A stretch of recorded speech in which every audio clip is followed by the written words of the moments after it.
ఖర్జూరం కేవలం రుచికరమైన ఒక పండు మాత్రమే కాదు, ఆరోగ్యానికి ఎంతో మేలు చేస్తుంది. ఇది మీకు తెలుసా? మరి ప్రాచీన కాలం నుంచి దీన్ని ఎందుకు ఔషధంగా వాడుతున్నారో ఆలోచించారా?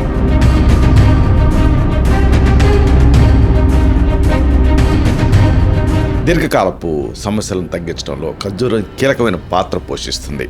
అయితే ఖర్జూరాన్ని ఎంత మోతాదులో వాడాలో మీకు తెలుసా?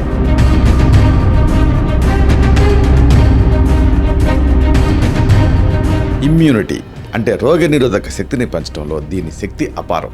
కానీ మనం దీని పూర్తి ప్రయోజనాల్ని సక్రమంగా వినియోగించుకుంటున్నామా?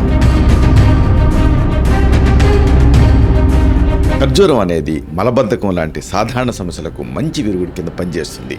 అయితే ఇతరత్ర ఎలాంటి ఆరోగ్య సమస్యలకి ఇది దివ్యమైన ఔషధం కింద పనిచేస్తుందో మీరు ఊహించగలరా? ఇది కేవలం శారీరక ఆరోగ్యం పెంచడానికి మాత్రమే కాకుండా మన సంస్కృతిలో దీనికి ఎందుకింత ప్రాముఖ్యత ఉంది?